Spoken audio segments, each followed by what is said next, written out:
Tarde. No programa de hoje nós vamos entrevistar o presidente da Câmara Catarinense do Livro, Nelson Rolim, que vai nos contar as novidades da 16ª Feira do Livro de Florianópolis e 2ª Bienal do Cone Sul. Também vamos saber por que o Conselho Regional de Administração quer intensificar a qualificação dos administradores catarinenses. No último bloco, vamos entrevistar a médium Maria Gertrudes, que esteve em Florianópolis realizando trabalhos de pintura mediúnica e arrecadando fundos para uma escola de artes para crianças carentes. Não saia daí, o Checkmate está começando. Voltamos logo.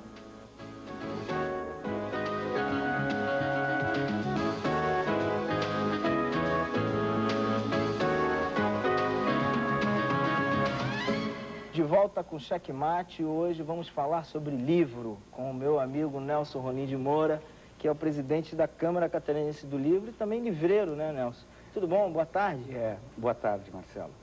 Hoje a atividade de livreiro, que a gente já vem há muitos anos desenvolvendo, nós agregamos também a presidência da Câmara Catarinense do Livro, uma entidade que nós estamos fazendo reerguer e hoje já se encontra num estágio bem melhor do que estava. Muitos sócios voltaram à Câmara, outros estão se integrando ao nosso trabalho e nós estamos aí para lutar pelo livro. Há quantos anos que a Câmara Catarinense do Livro existe, Rolim? Na realidade, antes existia a Associação Catarinense de Editores e Livreiros, a ACEL, que foi uma entidade fundada à época do seu Odilon Nardelli, e a Câmara tem em torno de 6 anos. Saudoso Odilon Nardelli, um pioneiro no que diz respeito à edição de livros no nosso estado. É verdade. E a Câmara hoje, ela agrupa quantos escritores ou quantos livreiros? Na realidade, Marcelo, a Câmara Catarinense do Livro, ela pode agregar escritores, ela pode agregar qualquer pessoa que tenha interesse por livro. Mas a sua base fundamental é formada por editores, gráficos, livreiros e basicamente essa é a formação. E nós podemos ter sócios, inclusive sócios honorários, e nós estamos nesse processo. Nós hoje, Marcelo, estamos com 50 associados. 50 associados? 50 associados. É pouco, né? Para um estado que tem bastante gente que trabalha e gosta de escrever, né? Marcelo, mas você veja que o seguinte, as pessoas, nós não fizemos campanha de massificação para associar. Nós queremos que o sócio que venha para a Câmara seja um sócio de qualidade, seja um sócio que efetivamente trabalhe pelo mercado livreiro. E nós, felizmente, isso aconteceu. Nós temos uma diretoria que está profundamente empenhada em fortalecer a entidade, em trabalhar pelo livro, e o corpo de associados tem sido fantástico. Rolim, a produção literária de Santa Catarina, a produção literária catarinense é muito forte, além do número, em qualidade é tremendamente aplaudida no país inteiro. Nós temos aí poetas como Lindolfo Bell, Alcides Bus, quer dizer, a gente tem nomes fantásticos. E como é que está a produção literária hoje? Ela encontra ainda muitos escritores? Está tendo uma renovação hoje de escritores catarinenses? Aproveitando a tua dica, né, Marcelo, o próprio Salim Miguel, que agora ganhou um prêmio extraordinário no Rio Grande do Sul, né? Nós temos uma produção editorial de primeira linha, não deixa nada a dever a qualquer outro estado da federação, e naturalmente temos também aqui grandes autores, né? O que nós estamos necessitando é organizar este mercado, intensificar as relações. Nós mesmos, dentro da Câmara, já setorialmente estamos discutindo propostas para movimentar um pouco mais o mercado livreiro. Quer dizer, depende muito pouco hoje do poder público, do poder público estadual ou municipal, mas depende principalmente dos livreiros se organizarem para fomentar esse mercado.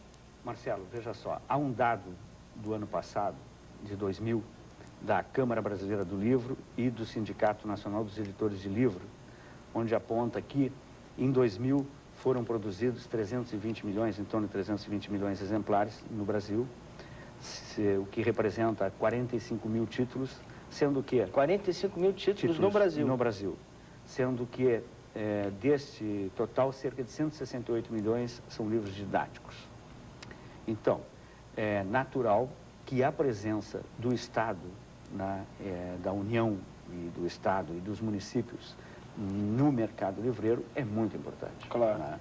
E não poderia ser diferente.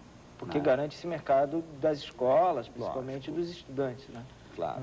O que nós achamos, Marcelo, é que nós queremos oportunamente apresentar essa proposta e chamarmos para uma nova discussão, e que é uma discussão inédita no mercado livreiro brasileiro, é uma discussão que poderá colocar realmente Santa Catarina como um estado inovador e que é um estado que vem crescendo e o livro é fundamental no desenvolvimento de qualquer estado, pessoa, de qualquer país, de qualquer pessoa, claro. Né?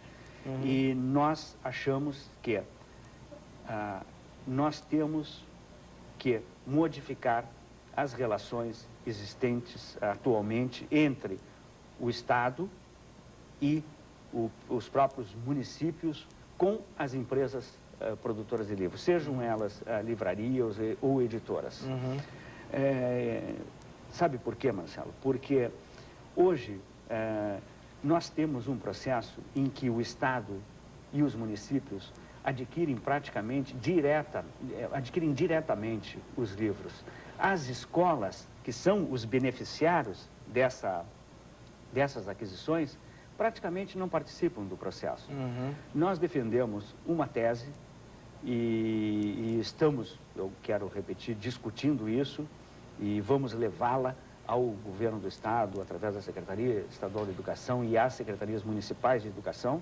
Mas isso não depende de uma determinação até do Ministério da Educação? Não, de que os livros... Não, Marcelo, é uma mudança de postura, porque se trata de os recursos que se investem para a aquisição do livro, nós defendemos de que eles sejam repassados às escolas.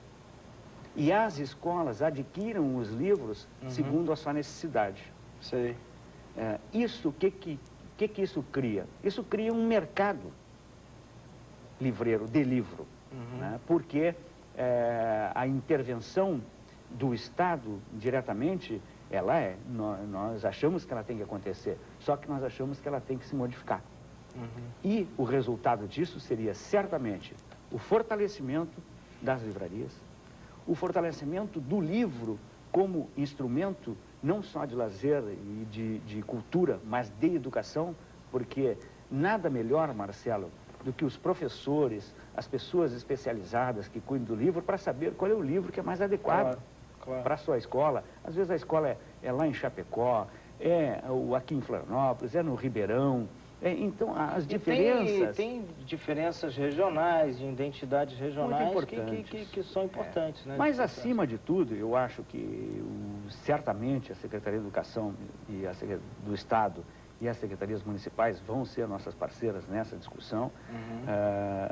E elas vão compreender essa necessidade e ela é fundamental. Nelson, você está lançando a 16ª Feira do Livro de Florianópolis e a 2ª Bienal do Cone Sul, que vai acontecer aqui de 13 a 23 de setembro no Beira Mar Shopping, no Shopping Beira Mar Shopping, no 6º piso. Aqui você tem um folder aqui. Posso mostrar aqui pro Ferrinho?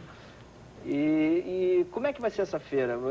Vai ser maior do que dos anos anteriores? Bom, ela já vai apresentar uma diferença em relação às feiras anteriores. Esta já é o 3º ano que nós realizamos feira no Shopping Beira-Mar. E este ano nós vamos estar no 6º piso do Beira-Mar Shopping, né? Na área de eventos, que é uma área mais apropriada. Nós todos sabem que as feiras eram realizadas no 3º piso, um piso de garagem, que não tinha muito conforto, né? E realmente ainda era uma área que ficava sujeita às questões climáticas. Claro. Né? Então, nós estamos num local que é excelente e tivemos uma adesão extraordinária para a feira, Marcelo. No Cone Sul, e essa feira do Cone Sul, qual é a diferença de uma para outra? Porque na verdade acontece as duas juntas. As duas juntas. Não há diferença. A feira de Florianópolis é uma feira realizada há 16 anos. São encontrados mais baratos, vão ter lançamentos de livros? Sempre, né, Marcelo? Sempre existem as promoções, as editoras, né, que vêm, não só as editoras locais, como as editoras, né, do Rio, São Paulo, Porto Alegre, de várias regiões do país. Sempre tem condições de oferecer o livro a um custo mais acessível. E novidades? Que tipo de novidade que a gente pode encontrar? Bom, a novidade, Marcelo, você como escritor e pessoa aqui envolvida com o livro, que eu sei que conhece bastante o livro, sabe perfeitamente que o livro é uma coisa que sempre, é um produto que sempre nos apresenta novidades. Ou seja, inclusive isso nos causa um problema para marketear um livro. As pessoas dizem, eu acho que vocês deveriam fazer mais marketing, né? Trabalhar mais o livro, né? E é muito difícil, porque não basta fazer propaganda, leia o livro, porque cada livro, um livro é diferente do outro. Então, nessas feiras, nesses eventos, nós sempre somos surpreendidos com obras interessantes e inovadoras, né? Então, isso sempre acontece, né, Marcelo? As feiras são super interessantes nesse sentido. Olha, a gente vai ter que interromper, a gente já volta daqui a pouquinho no próximo bloco com mais Nelson Rolim de Moura falando sobre livro aqui no Checkmate.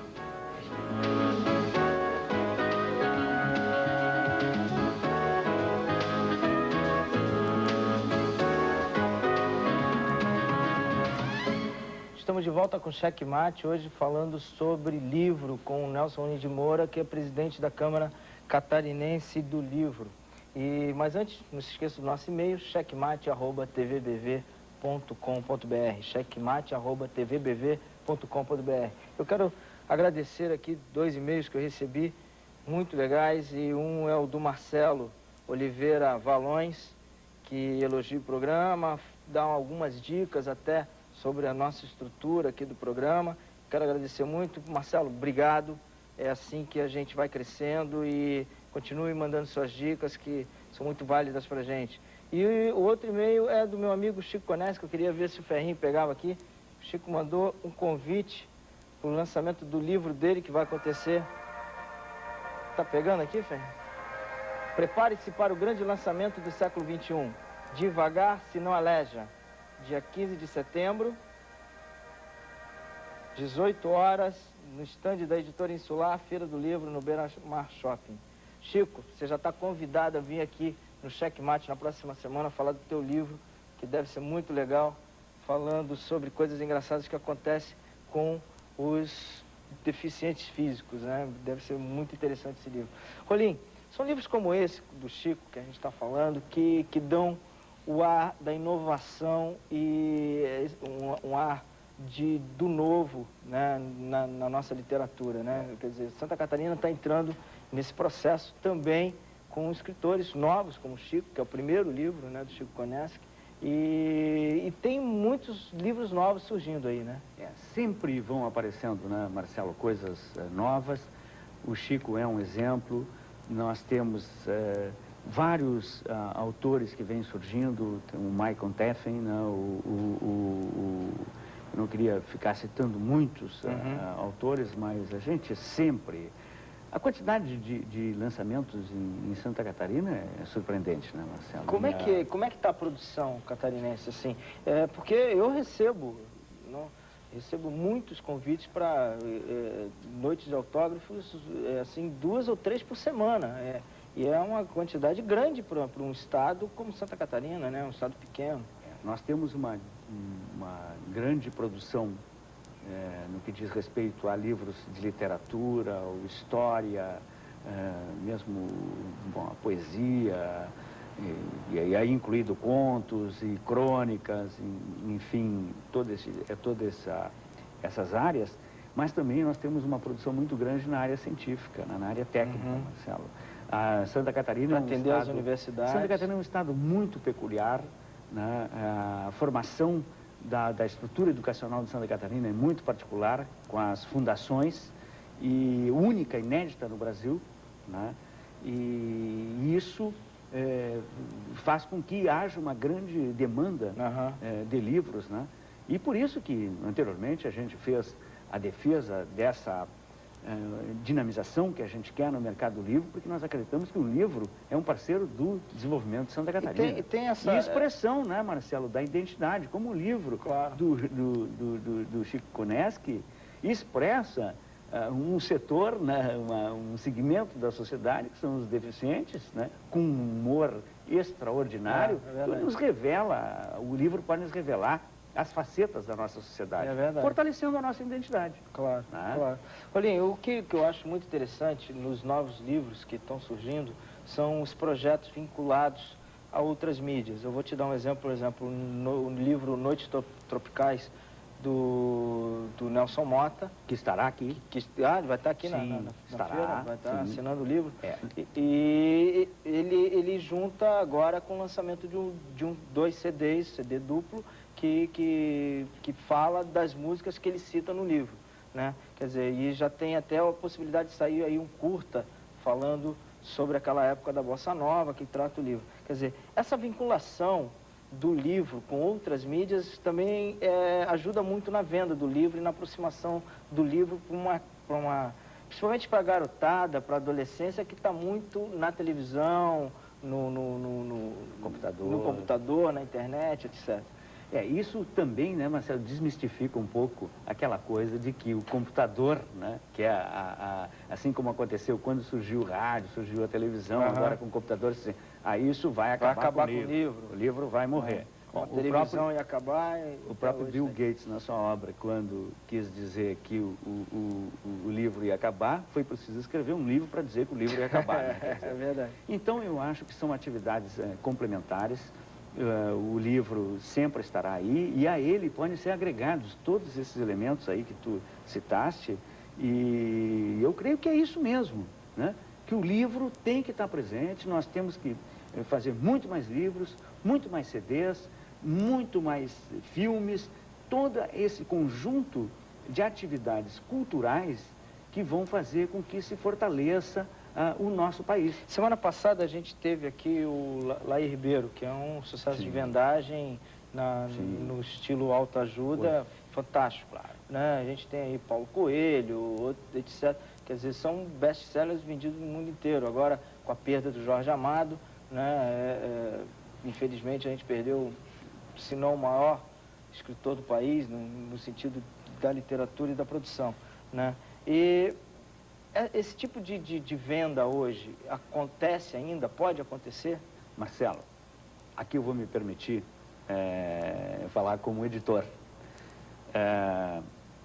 Essa é uma atividade que vem sendo desenvolvida, e uma personalidade como o Laí Ribeiro, no mundo da literatura, é um exemplo extraordinário né, disso.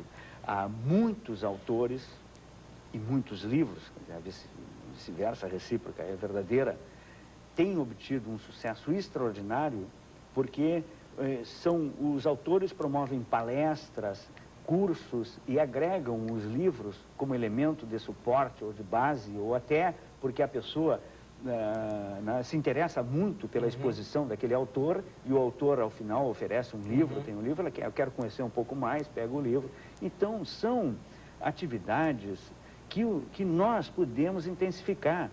E o nosso país ainda é muito pobre, né, Marcelo, no que diz respeito a esse tipo de atividade. Qual é o problema maior? É a distribuição no país? É a distribuição dos livros? Ou existe um cartel de distribuição nesse sentido de que você, por exemplo, livros como do Laí Ribeiro, etc., são livros específicos. Eu estou falando de livro de ficção, livro de poesia, de ficção, quer dizer, que são livros que a pessoa vai lá e escolhe por causa da história, não por causa do autor, né? Vai escolher por causa da história. E existe esse problema de distribuição ainda no país, de você fazer um livro aqui em Santa Catarina e ver o livro no aeroporto de São Paulo? O mercado livreiro mudou muito, Marcelo. Quando tu te referes ao aeroporto, tu falas de um dos elementos que hoje, de um dos locais de pontos de venda, que são os dos mais aspirados por todas as editoras, por todos os escritores, por todos aqueles que estão no Mercado Livre. O aeroporto e o shopping center. São hoje os dois pontos onde nós temos os maiores índices de venda de livro. No entanto, Marcelo, o livro, como em qualquer outra atividade, qualquer produto que esteja sendo comercializado, a disputa de mercado é muito grande, muito intensa. E o livro vem passando por um processo de transformação, né? No entanto, esse mercado que se transformou, hoje nós não temos mais, Marcelo, aquele distribuidor que havia clássico, que era um sujeito que, uma empresa aqui, abarcava milhares de exemplares, tinha milhares de exemplares, colocava, se impunha sobre as livrarias. Isso não existe, mudou muito, porque essa formação de redes, por exemplo, de livrarias, eles passam a adquirir diretamente das editoras, ou mesmo tem uma produção própria, mas o distribuidor começa a ficar mais recortado, menor. E as pequenas editoras, os pequenos produtores de livros, passam a usar estes pequenos distribuidores para chegar a centros maiores, como, por exemplo, é o nosso caso, Santa Catarina. As nossas editoras daqui chegam aos grandes centros, não através a São Paulo, quando me refiro a grandes centros, é São Paulo, Rio de Janeiro, Porto Alegre, Curitiba, Belo Horizonte, Brasília, Salvador. Chegam através dessas pequenas distribuidoras que são extremamente competitivas num mercado dominado por alguns mais fortes, e aos poucos a produção literária de Santa Catarina vai chegando aos grandes centros, como inclusive tu fez referência anteriormente. A gente passou agora a Bienal do Livro do Rio de Janeiro, que mostrou que o Brasil, se não lê, compra bastante livro, né? Eu acho que cada pessoa que foi na Bienal saiu com pelo menos um livro debaixo do braço, né? Então, é isso que a Câmara Catarinense do Livro está esperando aqui em Florianópolis, com a 16ª Feira do Livro? Eu acho que a gente tem uma grande perspectiva, Marcelo, pelo seguinte, porque existe uma consciência já no nosso Estado, e até no Estado, quando eu me refiro no Estado, nos municípios, nas comunidades, entre os dirigentes, os governantes, de que o potencial do nosso Estado é o turismo, é uma indústria não poluente, né, é um esforço de preservar o meio ambiente. E para se trabalhar com turismo, com história, o livro é um elemento fundamental. Claro. Então, o livro está perfeitamente adequado ao que se pensa e o que se projeta para Santa Catarina. Então, eu creio que a nossa perspectiva de crescimento é extraordinária. Eu gostaria de chamar a atenção, Marcelo, que inclusive o governo federal, se prestar atenção agora nas publicidades que estão surgindo na televisão, existe muita publicidade incentivando a leitura. Não é à toa isso, né? Isso certamente é um avanço para o nosso país. O Ministério da Educação, independente dos problemas que possam haver com as universidades, com a crise que existe na educação, há uma grande preocupação com a leitura. Existem vários programas. Quando nós fizemos referência você fez referência ao livro do Nelson Mota, Nelson Mota vai estar aqui no dia 13, no dia da abertura da feira. Ele vai estar participando de uma atividade que é um círculo de leitura. A feira do dia 13 a 23 de setembro. Né? Não lá dentro da feira, mas fora da feira, numa atividade paralela e complementar, e que é inclusive promovida pelo Banco do Brasil, com o Ministério da Cultura, e ele também vai estar na feira. Então há uma preocupação de todos com o livro. Porque, na verdade, o que precisa, Nelson, é essa junção cultural, né? Essa consciência cultural, né? De que o livro é um instrumento indispensável. Monteiro Lobato já dizia que um país se faz de homens e livros, né? Quer dizer, sem os livros a gente não vai contar a nossa história nunca. Nunca. Né? Isso já está claro para todos. E para as crianças, Rolim, na Feira do Livro vai ter um espaço para as crianças? Sempre, né? Então, o nosso futuro vai estar garantido. E as crianças são...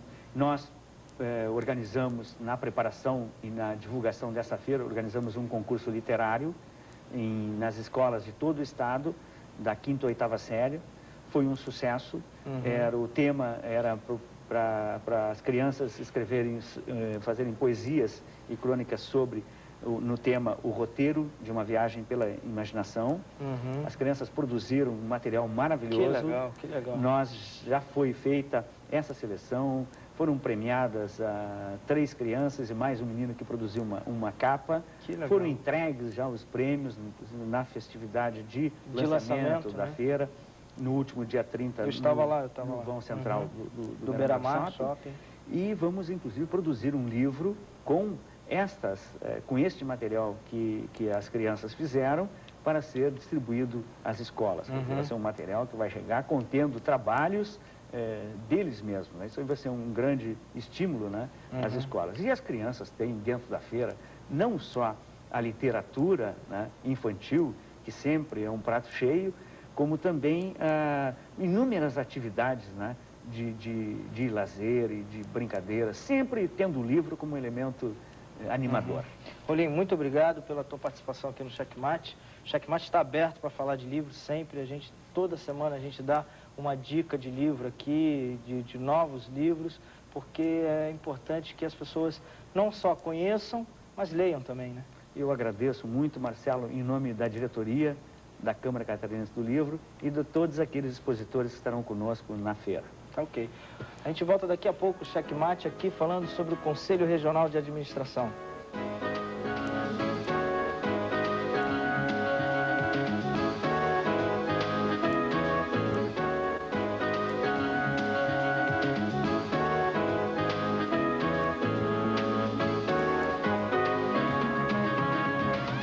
Estamos de volta com o terceiro bloco do Checkmate. Agora vamos falar um pouco de administração. Estou aqui com Arsênio Patrício, vice-presidente e membro do Conselho Regional de Administração de Santa Catarina. Mas antes eu quero agradecer aos nossos patrocinadores, a Rio Sul, ao Fãs Cabeleireiros, a Richards e a Quilar, que nos ajudam aí com a produção do Checkmate. Arsênio, tudo bem? Boa tarde. Boa tarde, Marcelo. Tudo bom? Tudo bem. Arsênio, amanhã, dia 9, vai ser comemorado em todo o país o dia do administrador, né? E como é que está a profissão de administrador no país? Nós estamos precisando de uns administradores aí na área política. Com certeza. Realmente, amanhã, no dia 9 de setembro, nós completamos 36 anos de profissão devidamente regulamentada. E se entende-se aí, administrador, aqueles que efetivamente passaram por uma universidade, realmente cursaram um curso regular, nível superior, durante 4 anos. Porque hoje a gente vê na sociedade uma pequena confusão, inclusive, em relação a isso, que chama-se o dono da empresa de administrador, e às vezes o sujeito nem curso não tem superior, formação nenhuma, não né? tem nenhuma formação. Então isso é um erro que ocorre na prática, chamar alguém de administrador quando na verdade a pessoa não é administrador. Então, o administrador tem um campo de trabalho, nesse sentido que você está falando, fantástico, então. Quer dizer, cada empresa, se cada pequena e média empresa, principalmente, tivesse um administrador, talvez nós não teríamos tantas empresas fechando, né? com certeza. Então, um curto prazo de tempo. Assim. Nós temos hoje no Brasil, estatisticamente, mais de 5 milhões de empresas e temos apenas, eu digo apenas, 800 mil administradores formados em todo o Brasil. Isso, comparando-se com o número de empresas, né? é muito pouco. Muito pouco. Mesmo com todos os cursos de administrações que abrem-se todos os dias hoje no Brasil, ainda nós estamos muito aquém da necessidade. O que falta, talvez, na prática, seja a consciência dos empresários em ter um administrador na frente do seu negócio. Porque as próprias estatísticas nos mostram que 80% das empresas que nascem fecham as portas nos primeiros 2 anos de existência. E justamente por quê? Não porque era uma má ideia, não porque não tinha um capital, é porque, na verdade, foi gestão. Faltou técnicas administrativas coerentes para que o negócio prosperasse e se desse bem no mercado. Um mercado competitivo como o nosso atualmente, nós não podemos mais brincar com o amadorismo. Ou seja, não dá mais para pegar qualquer um e colocar, administrar uma empresa da qual realmente vai ter que competir no mercado com empresas altamente especializadas hoje. Arsênio, hoje o mercado, como você está falando, está muito competitivo, né? As pessoas se formam em administração ou em outra profissão qualquer e tem que buscar logo em seguida uma pós-graduação, um mestrado, um MBA, quer dizer, como é que está essa graduação para os administradores aqui em Santa Catarina? Bom, os nossos cursos de graduação hoje no estado de Santa Catarina, eles têm um nível relativamente bom, considerando a nível de Brasil. Nós, do Conselho Regional de Administração, nós estamos trabalhando no sentido, junto às entidades de ensino superior, para que nós melhoramos a qualidade desses cursos. Ou seja, estamos promovendo já esse ano o 3º encontro na área de gestão dos cursos de administração, que vai acontecer em outubro. Você tem algum material? Onde que vai acontecer? Temos publicado no nosso jornalzinho, que é bimestral. 3º Encontro Catarinense dos Gestores dos Cursos de Graduação em Administração. Vai acontecer em Chapecó. Vai acontecer em Chapecó, de 11 a 13 de outubro. De 11 a 13 de outubro.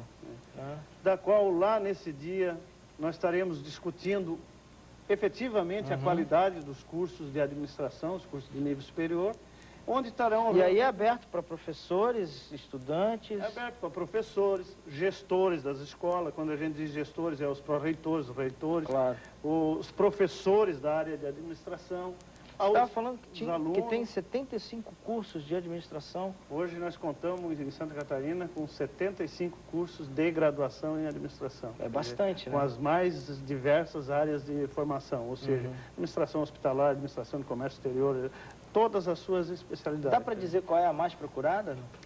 Bom, hoje não dá para te dizer assim qual é a mais procurada no mercado, mas comércio exterior hoje é muito forte, administração e comércio exterior, até por uma necessidade de mercado, há uma procura muito grande por esse profissional hoje no mercado. E Santa Catarina é um estado exportador? Principalmente Santa Catarina. Então, diversas faculdades hoje já têm esse curso e é um curso realmente bom para inserir o profissional. Para se inscrever para esse 3º encontro catarinense, como é que faz? Bom, para participar do nosso evento, esse 3º encontro, é simplesmente ligar ao Conselho Regional de Administração, no 224-4181. 224-4181.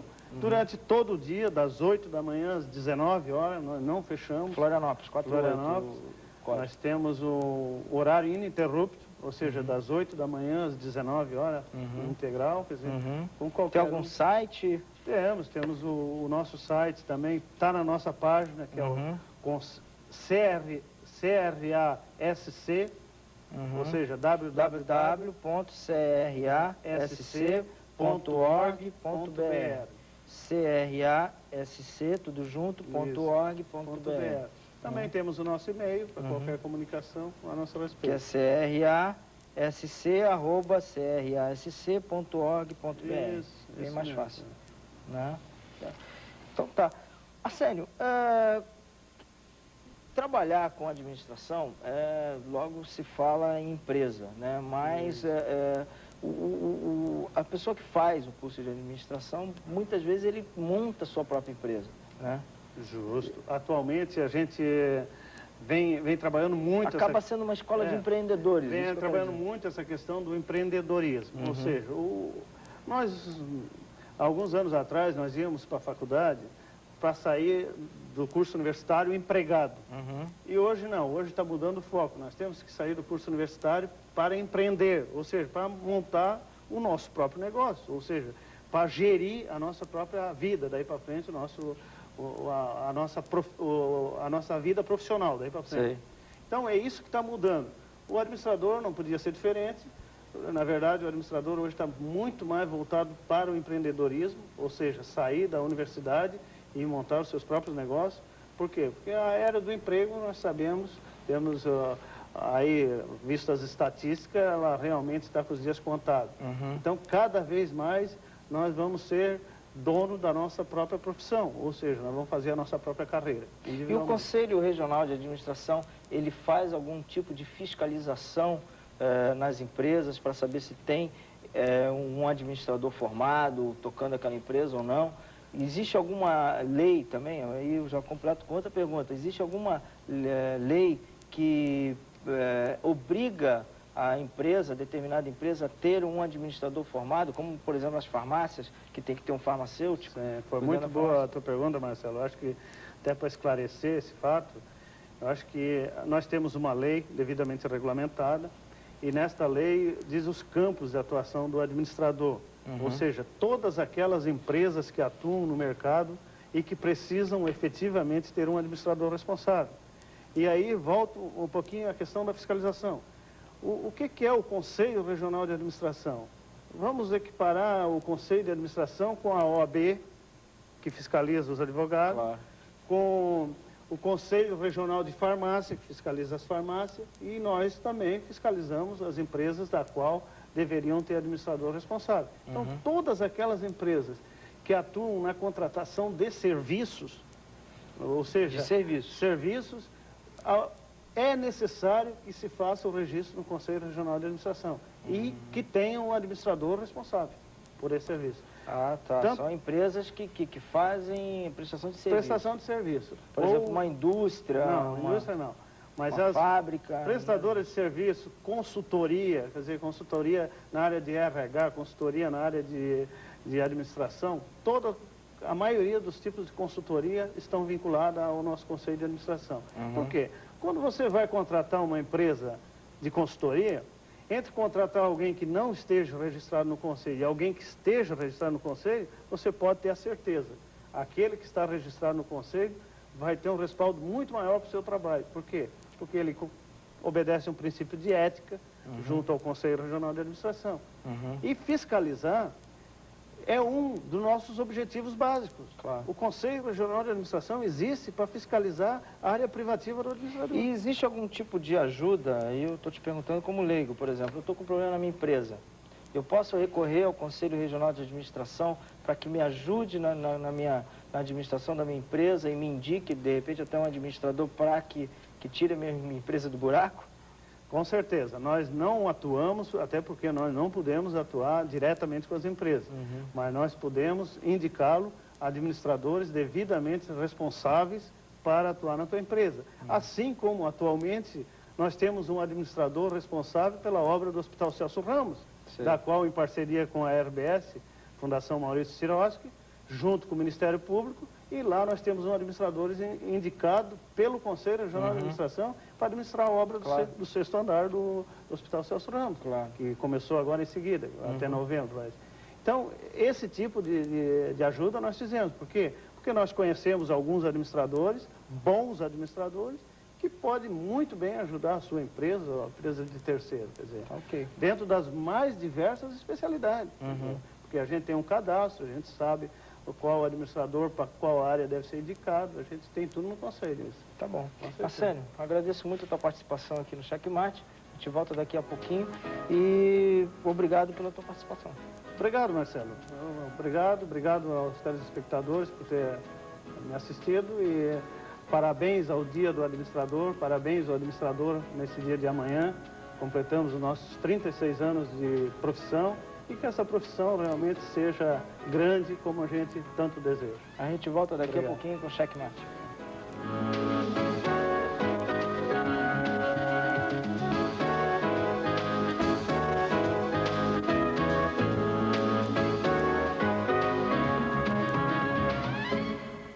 Estamos de volta com o Checkmate, agora com a pictógrafa e psicógrafa e que faz pintura mediúnica, Maria Gertrudes. Boa tarde, Maria, tudo bem? Boa tarde, tudo bem? Tudo bem, Maria? Eu estava acompanhando você fazendo trabalho, recebendo o Joseph Turner, também o Van Gogh, né, alguns outros, Renoir, os impressionistas, quase todos, né? Quase todos. Como é que começou esse não diria trabalho, mas receber esses espíritos e passar isso para a tela de uma forma tão bonita como você faz? Para mim, foi uma novidade também.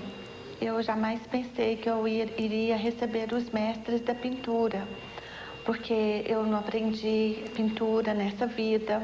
Eu não tive tempo de aprender pintura, porque comecei a trabalhar aos 13 anos de idade e a gente trabalhava e estudava à noite. Você é mineira, né? Sou mineira.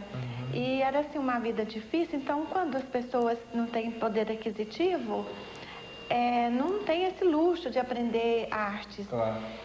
Daí então, eu trabalhei no Banco do Brasil, me aposentei com 22 Mas você nunca anos. estudou impressionismo, nada? Nunca. 22 anos eu trabalhei no Banco do Brasil, já era casada. E depois que eu me aposentei, que começou a surgir, a manifestar essa vontade de pintar. E comecei a copiando telas pequenininhas, cartõezinhos de Natal, sem saber pintura.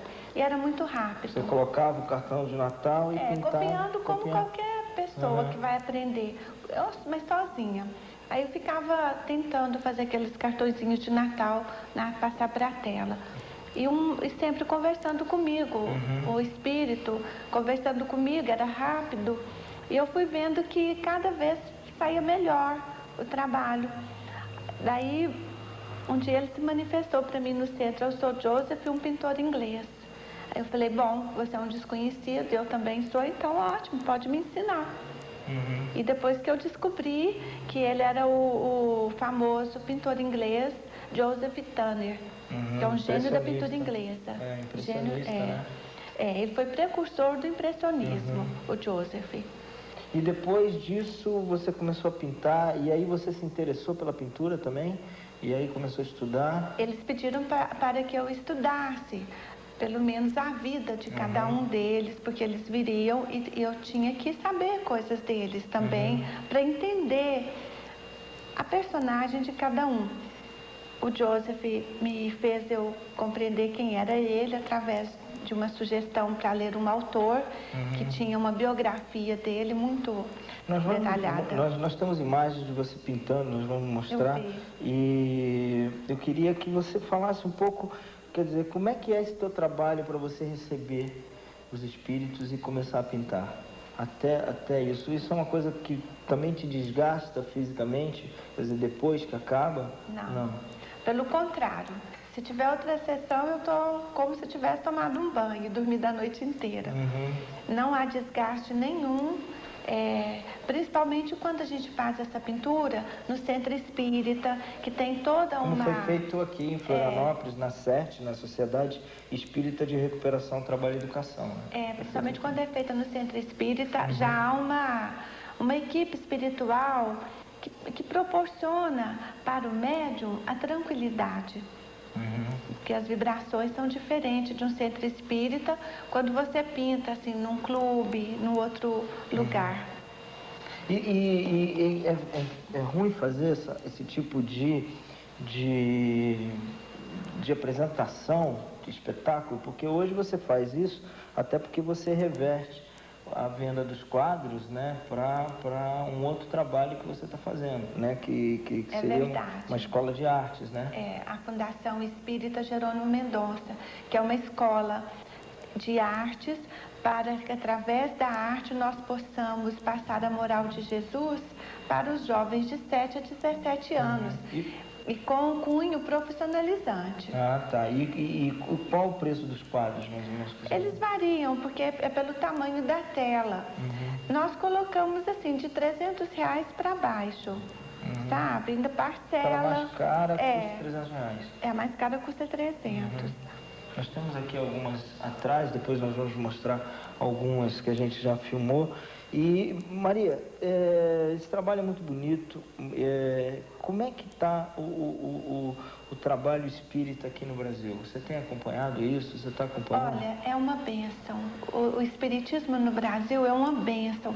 É o país mais espiritualista que existe, é o Brasil. Porque eu acredito que foi a presença de Chico Xavier, que é a presença dele que fez com que o espiritismo no Brasil crescesse tanto. O Brasil é a pátria do Evangelho, não é? Então, aqui no Brasil é muito fácil fazer esse trabalho, porque as pessoas compreendem o trabalho. Você pode fazer esse trabalho no exterior, mas não há essa compreensão. Há o encantamento, há o envolvimento, as pessoas sabem que ali existe algo além da matéria, aquela força, aquela energia que vem da espiritualidade. mas eles não têm esse alcance que o povo brasileiro tem, de entender essa comunicação dos espíritos. Muito diferente. Eu estava vendo, tem crianças ali, tinham famílias inteiras te assistindo e num completo silêncio, numa tranquilidade tremenda. Aliás, era até um lugar assim de muita paz, assim. Eu cheguei no meio ali quando você estava se apresentando e senti isso, uma energia muito positiva que estava acontecendo, né? É verdade, porque o fator de ter crianças numa sessão de pintura mediúnica, para mim, é a maior alegria. Porque as crianças têm uma pureza de sentimento, elas não têm preconceito, elas não têm barreiras, porque elas já vivem no mundo da imaginação. E você sabe que o artista é isso. Os pintores, principalmente que eles são espíritos, eles continuam criando coisas maravilhosas, trazendo para nós retratos do plano espiritual. E você pode observar que tem pintura, por exemplo, o mar. Aquele mar que está ali, nós estamos vendo, é como se fosse uma janela. Tem um significado que a criança pode alcançar e o adulto quando ele tem sensibilidade. E tem pintores, por exemplo, o Picasso. Todas as vezes que ele já pintou é com a presença de muitas crianças. Ele adora, adora as crianças. Que legal. Quer dizer, também tem essa coisa... Tem o Joseph Turner, tem outros, o Vincent Van Gogh que você pintou. Picasso, Portinari, os impressionistas que são Renoir, Monet, o Sisley, Matisse. Nós temos o Velázquez, que já é mais velho um pouco, Rembrandt. São todos pintores que fazem parte da equipe do Joseph. E como é que você curte esses teus quadros depois que você acaba de pintar e que você vê? Para mim, a maior surpresa, porque quando nós entramos no transe, porque é um transe que nós entramos, se chama transe mediúnico. Naquele momento, o que acontece? Eu me isolo para que eles possam fazer o trabalho. Então, como eu fico isolada, eu não sei o que se passa.